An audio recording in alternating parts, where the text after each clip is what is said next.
मेरा नाम देवेश मीणा है। मैं जवाहर नवोदय विद्यालय जिला श्योपुर से हूँ।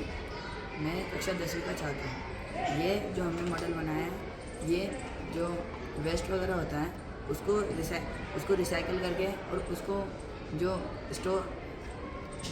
उसको मतलब सही टाइम पे डस्टबिन से कचरा हटाने के लिए इसको मतलब यूज़ किया जा सकता है।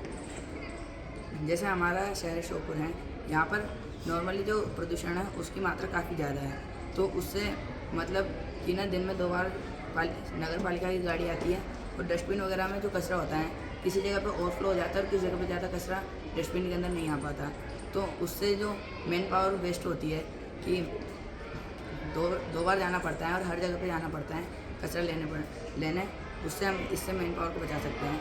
जैसे कि इस मॉडल के अंदर क्या है कि हमारे पास जैसे एक डस्टबिन है, डस्टबिन के अंदर किसी डस्टबिन में जैसे कचरा ओवरफ्लो होगा या फिर ओवरफ्लो होने के थोड़ी देर पहले हमें नगर पालिका या फिर किसी पास के ऑफिस में पता चल जाएगा कि यहाँ की जो डस्टबिन है उसमें पूरा कचरा भर चुका है, फुल हो चुकी है वो, तो उसको सही टाइम पे वहाँ से ले जाने के लिए नगर पालिका गाड़ी आ पाएगी।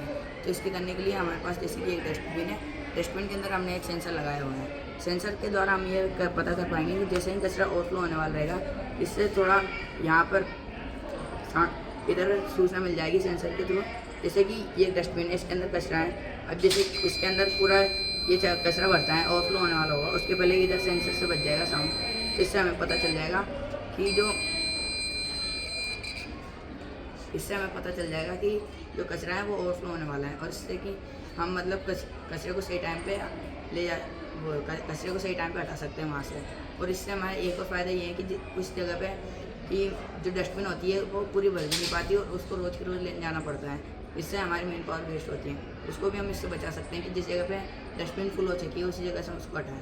और जो इससे हमारे पास जो कचरा होगा उसको हम एक प्लांट में ले जाकर उससे हम इलेक्ट्रिसिटी प्रोड्यूस करा सकते हैं, और उससे हम एज ए फ्यूल हम नेचुरल गैस भी प्रोड्यूस करा सकते हैं। इसके लिए हम क्या करेंगे कि जो हमारे पास कचरा होगा उस कचरे को हम मतलब एक इंडस्ट्री में लेके जाएंगे, वहाँ हम उससे क्या करेंगे कि उसको पहले हम जलाएंगे उससे हमारे पास एक चीज़ होगी कार्बन डाइऑक्साइड और दूसरी होगी हीट के थ्रू हम वाटर को बॉईल कराएंगे और उससे स्टीम प्रोड्यूस होगी। अब उस स्टीम का हम यूज़ करेंगे उससे टरबाइन घुमाकर उससे इलेक्ट्रिसिटी प्रोड्यूस करने में, उसका यूज़ हम ऐसे कर लेंगे।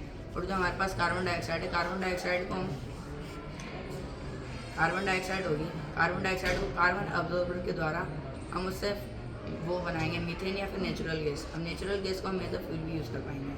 तो इस मेटल के थ्रू हमें जो कचरा है तो कचरे का यूज़ करके हम इससे हम एक नेचुरल गैस बना के इसको फ्यूल की तरह यूज़ कर पा रहे हैं, इलेक्ट्रिसिटी प्रोड्यूस कर पा रहे हैं और शहर को साफ़ कर पा रहे हैं। इसका यूज़ सरकार भी कर सकती है और शहर को साफ़ बना सकती है। Thank you.